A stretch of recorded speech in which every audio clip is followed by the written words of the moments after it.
What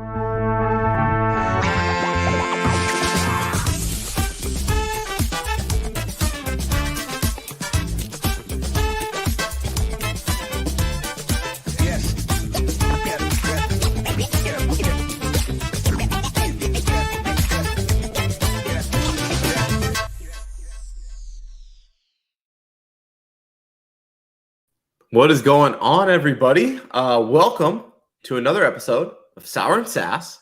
Today, I am very happy to be joined by the head of demand generation in Europe, Adam Holmgren. Welcome to the show, Adam. Nice to meet you. Nice to be here. Excited to have you, man. Yeah, I'm very excited to be interviewing someone based in Europe. I've done I did an interview with someone based in Israel, which was a good interview, but I'm excited to interview someone from Europe because, and I want to start right here, every US brand in the world does this thing. And what this thing is, and they come to us, and this is what they do. They say, hey, Directive, we want to partner with you, but can you tell them about your team in EMEA? And they make a big stink out of Europe, but when we get to business and we got to do budget, they don't spend more than like 10%, if we're being honest, on Europe. And they're not that effective at it. So, in your mind, what's the biggest mistake these US SaaS companies make when trying to enter the European market? And like, where do you think they go wrong?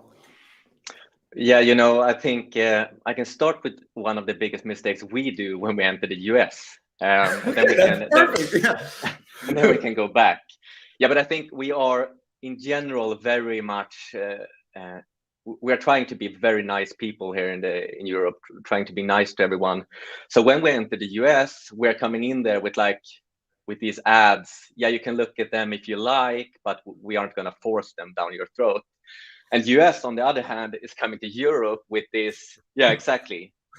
With all these drums, with everything they've got, and we don't like that.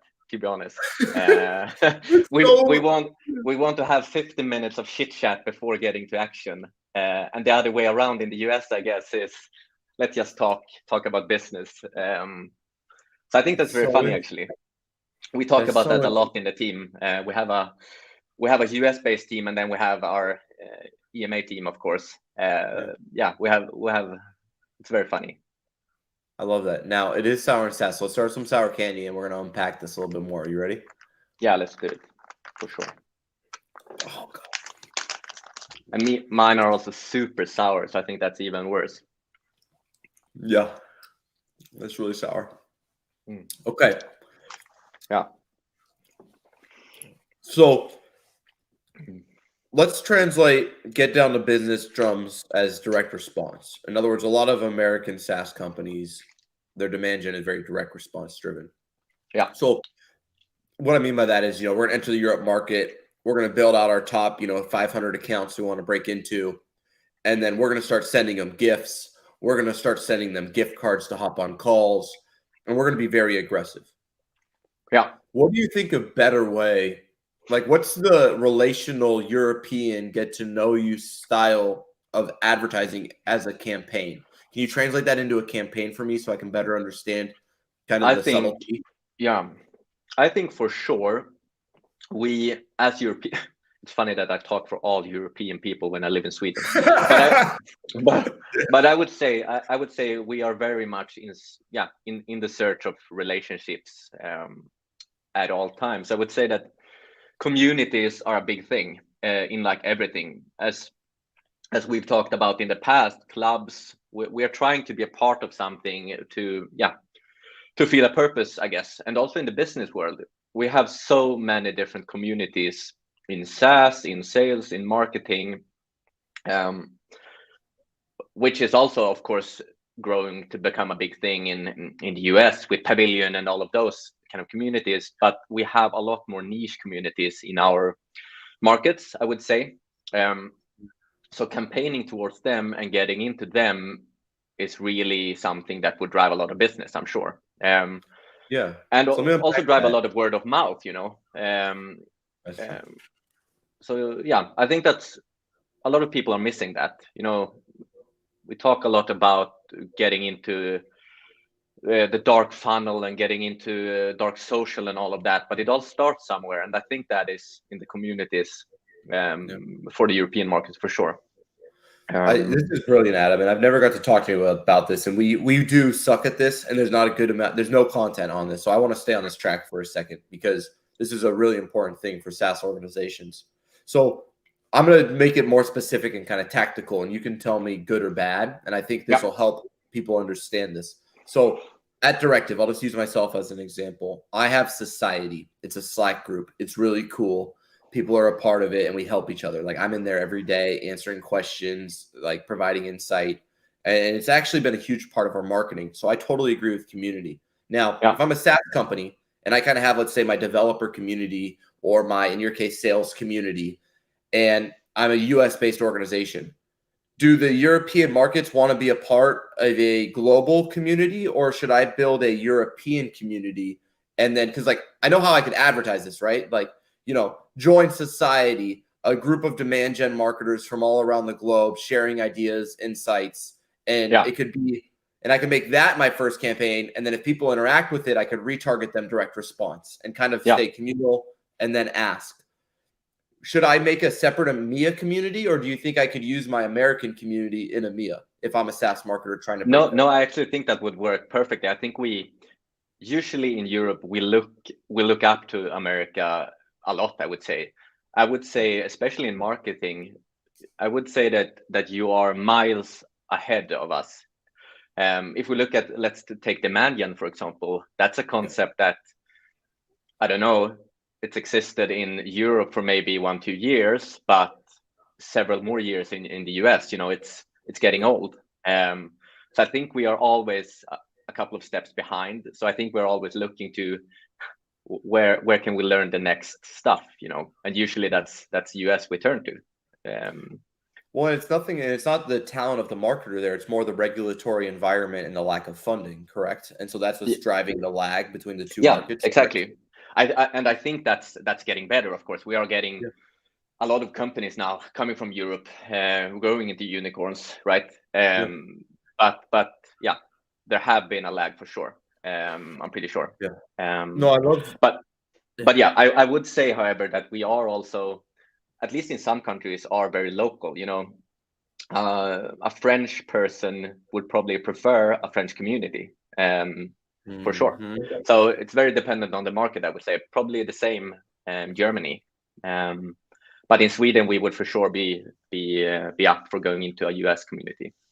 That's very, very interesting. And I love you saying this. Like, I'm just so you know, I'm going to save this part of the interview and I'm going to share it with my team as well, because I think we are kind of, I think, you know, dumb Americans sometimes when we think like, well, this is how we do it here. It'll work there.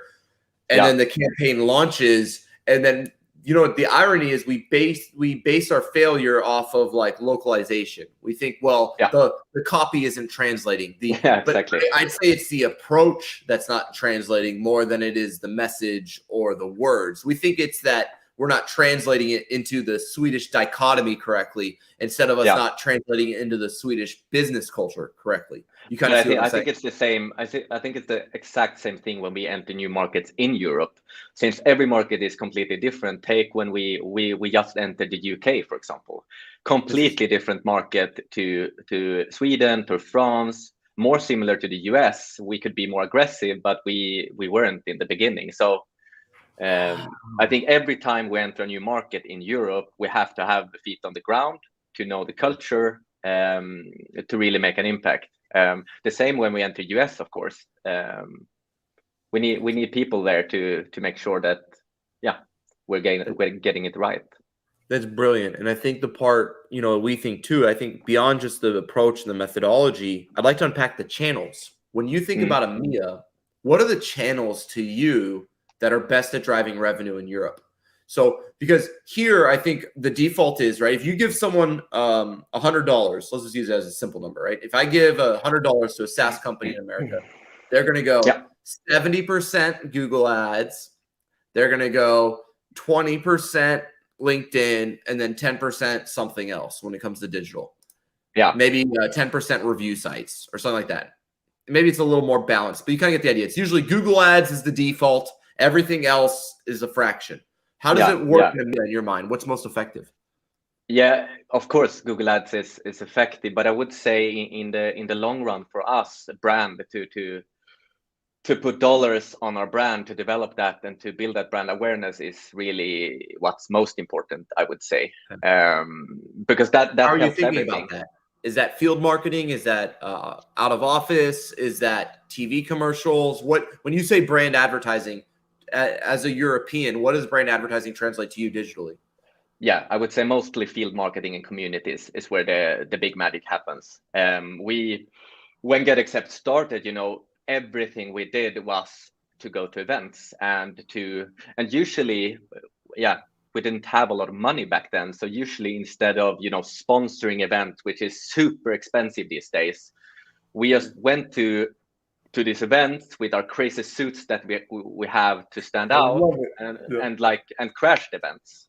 And these are kind of now when we actually have the funds to sponsor events, we need to sometimes get back to basics and just crash the event. Yeah, make a point to stand out, serve coffee in the line, all of these kinds of, because today to sponsor an event, to pay, I don't know, 50 grand, sometimes it's crazy. No, I agree. And I think it's so funny that sometimes money can neuter marketing because we have a mantra at Directive. Everything has to be shockingly memorable, financially validated, and strategically aligned for the next 36 months. Yeah. And I found that the bigger you get and the more successful you are, the harder it is to keep to your roots and stay shockingly memorable. And it sounds like being shockingly memorable, it was such a part of your journey to success. How are you trying to keep that edge, even though you are such a bigger team now? I would say that we have a very similar vision where we are trying to be crazy differently, and in that sense, I think sometimes budget is hurting you being creative. Budget is kind of making you are able to spend more in these regular channels like paid ads, where you could be creative and crazy differently to to do cool stuff that doesn't have to cost a lot of money. So I think that's where we are trying to go a bit back to basics in our marketing team, to be honest. So yeah, it's a journey, starting with nothing, getting a lot, going back to how we were before. Yeah. No, I love that. Now, are you ready for another piece? Can you keep it going? Bring it. Okay. I got to get ready. All right. So sour. Now, before we started, you and I had a great chance to connect. You talked about going from 3 marketers to 25. Yeah. And we talked a lot about systems and processes, trying to do that. What's the biggest thing? Well, I guess it's a 2-part question. We'll get to what's the thing you're still figuring out, but what's the thing that just shocked you? What's the thing that you in your mind never forecasted, how much this part would change or how much harder this got or how much you just were just surprised by how different it was going from 3 to 25 people? What was that biggest outlier that you didn't forecast? I would say that initially when you think about getting more people is that you initially think that, okay, we're going to get so much more done. And to be honest, that's not always true. What is true, however, I would say, is that we are doing everything so much better, of course, since we have, so much specialities in all these kind of, knowledge bases. But I wouldn't say that we are getting more done. So that was probably my, my initial thought that didn't happen really. No, I love that. And it's such a funny thought because I think we all think that, right? We got 2 riders, we're doing 10 pieces. If we add 5 more riders, we're going to do 50, 60 pieces. Yeah. And you end up doing 13 pieces. Now, I think those 13 end up working a lot better. Yeah, but exactly. I think you're right. We think we're going to get breadth, but I think headcount oftentimes equals depth. And we don't think that going in. What's the part you're still trying to figure out? What's the part where you're if I'm not feeling like we're fully there yet with our team as a group. And what is that thing you're trying to figure out? And what are you doing about it? I think the hard part when we are getting growing from a few to many people is, okay, how do we still stay agile and flexible as a team, but we still need to have processes in place to be able to make sure that who does what and what do we do and what strategy do we have and so on. So I think that is really what we are still figuring out, to be honest, in the team. Because everyone is super competent in their respective field, but if you're only like allowed to do things in your certain area, yeah, that is not like an environment for creativity. I think we need to be able to work, cross-function also in the marketing teams. So I think that is still something we're working out, to be honest. No, I love that. In other words, what you're trying to say is you want this exponential leverage. You want each headcount to create exponential leverage, but instead sometimes just creating more individual focus. So how do we compound it? Now, I would say most marketing organizations, the culture is an output of the meetings they do on a weekly cadence, which is the input. So can you tell me something about the meetings that you built initially at, like, when you kind of started scaling from 3 to 25 people, what the meetings of your marketing team every week was like, which meetings you kept, which meetings you got rid of, and how you try to meet as a group culturally, and kind of how you think about that cadence? Yeah, I think that's a hard thing when you're growing, right? You're used to having these meetings where everyone is just listing everything they are doing to everyone. When you're 25 people, and I know we tried that in the beginning, that's a couple of hours. It's like a show and tell that takes half the day, and you're like, all right, guys, this was not, and then nobody really cares because it's like, I'm doing this other thing. No, exactly. So for me, I think the key here was we have different teams in the marketing team, of course. They have their separate meetings to go, through the strategies and the day-to-days. And then the leads in each team have their get-together meeting where we actually share what's happening all around.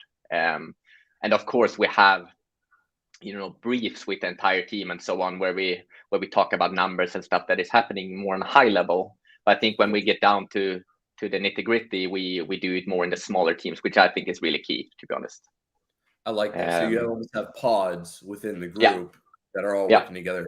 That's very interesting. Now, for sure, SEO, organic content marketing, still a big part of how most organizations are going to market in Europe, in EMEA, and I, as their spokesperson for all of Europe. What do you think we don't understand? And in other words, like, does the European reader want to read a long blog post, a short blog post? Do they want more of a resource? Do they want hefty and they want to take their time? Do they want video? Do they want audio? How are you thinking about really engaging with your European audience, since that's obviously what you run, when it comes to content? Like, what do you find resonating the most? Yeah, I think the problem with many US companies coming to Europe is that they don't have a strategy for how to localize.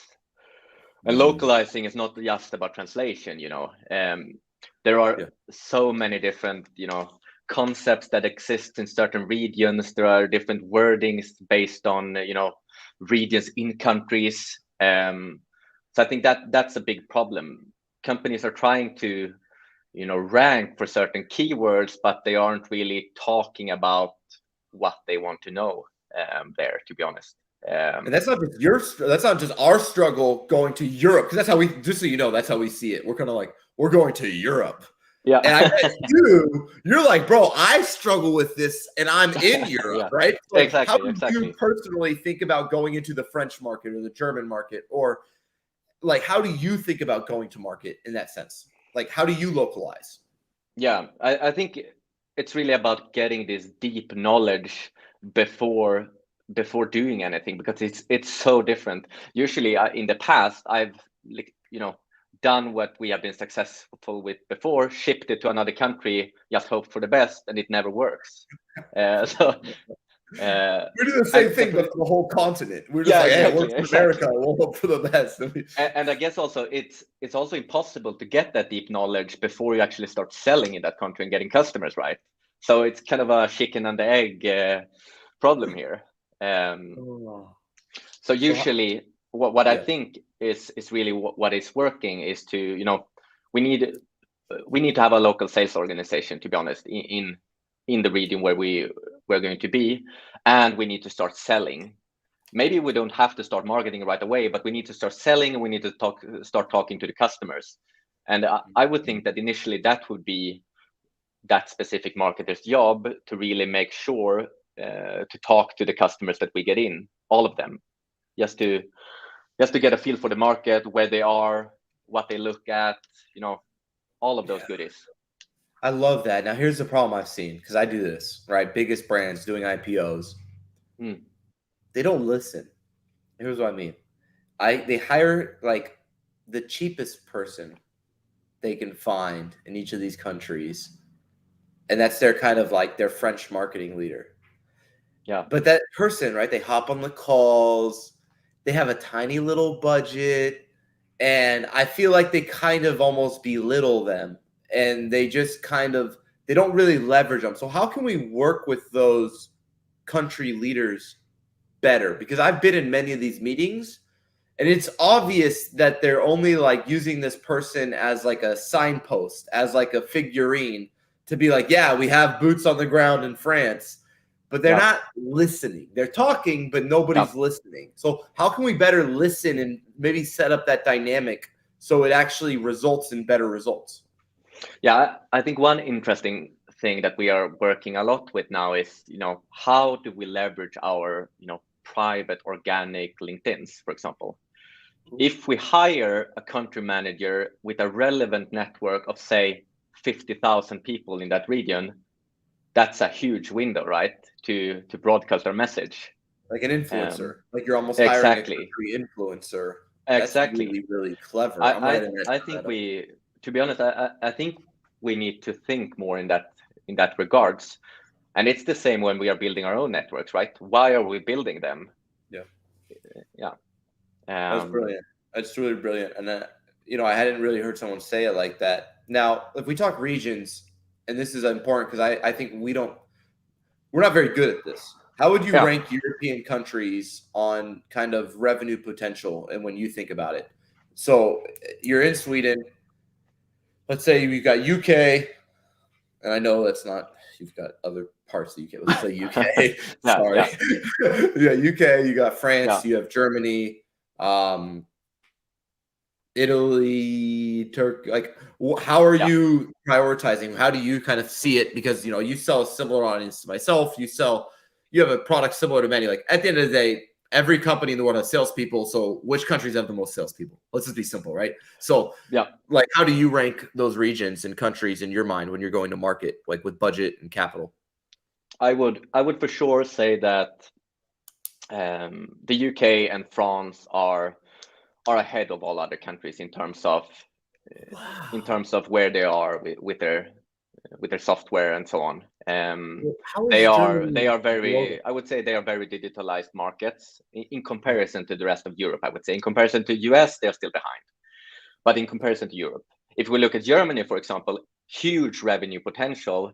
But the problem GDP. That's why I'm like blown away right now. Exactly, but they are also a super traditional market, right? They are also, they are very much into German companies as well. It's super hard to get into the exactly. It's hard to get in there, to be honest. Which is a little bit the same in France, maybe, but yeah, France and UK is for sure the biggest potential for us. And then we have countries like Spain and Italy that have a lot of people, but they are not as digitalized. So I think they're also a few years behind UK and France even. So we'll probably get there later. That's so interesting because the way the Americans think, like, just honestly, we think GDP equals like digital, like that's just how, like, honestly, like if you were to say this, I thought you would kind of go like UK 1, Germany 2, France 3, but you're putting Germany lower just because it's such a harder market to break into. I find that very, very fascinating. What's an amazing market that no one thinks about that's like way better than anyone really gives it credit for? It's probably the Nordics, to be honest. You know, the GDP is pretty low, but we're getting pretty digitalized and pretty fast. We have a lot of, we have a lot of companies that are growing like crazy from here, and I think that is speeding it up, to be honest. So I think a lot of companies now, I know for a fact that companies like HubSpot and Salesforce are trying to grow in the Nordics, but it's super hard for them, since I used to work at a local CRM company in Sweden, where very often we stood against Salesforce and HubSpot and won based on that local presence. And it's hard for companies like them to have the local presence, of course. They have world domination, but they can't really have local presence. That's wild. So let me tell you a little bit about America and how it's changed, in my opinion, in the last 5 years, Adam. And let's get a piece of sour candy because I think you'll find similarities. Okay. Yeah. So when I first started, agencies would grow by entering local markets, and location was huge.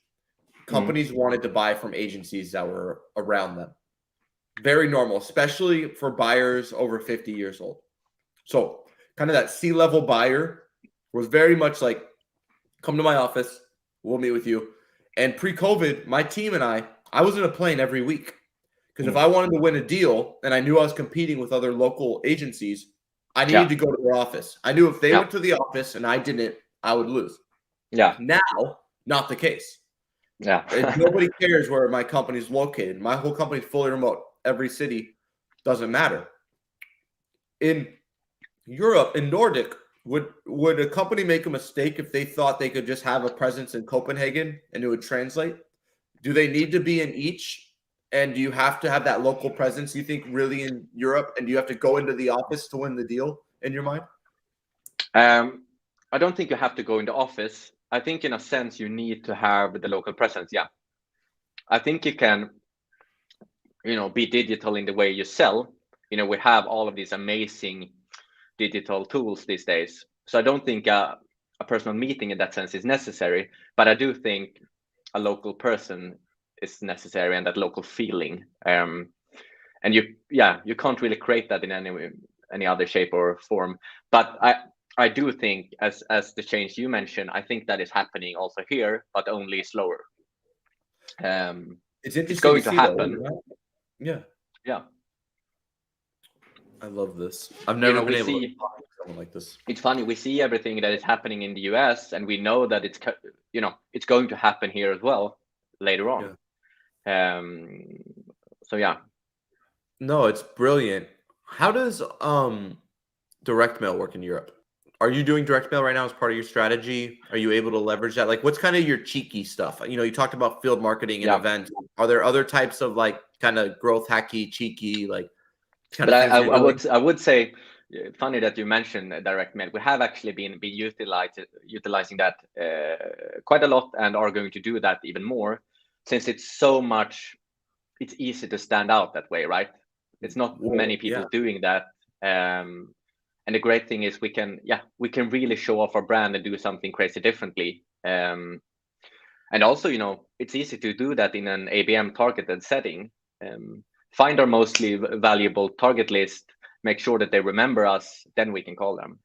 And I think it creates that local feeling once again, right? Because you're using the local postal system, you're connecting. What technology? Exactly. If I wanted to enter the European market, like in America, we use Sendoso. It's a customer of ours. Sendoso is kind of that top product.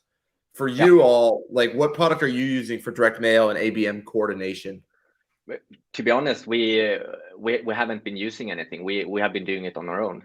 I think that's that's also a thing. It's like it's hard to make it personal when using something like Sendoso or all of these kind of you can send like local groceries or whatever, but you can't really get the finish, to be honest. Or that's at least what we feel. I think you're right. If we can just make handwritten notes where we write something fun or something like that, that is how we stand out. Not that we buy something, a German food in Germany, for example, it's not going to work. Really so I think that, I really think that sure, if you leverage this as a volume tactic, you probably need some sort of solution for it.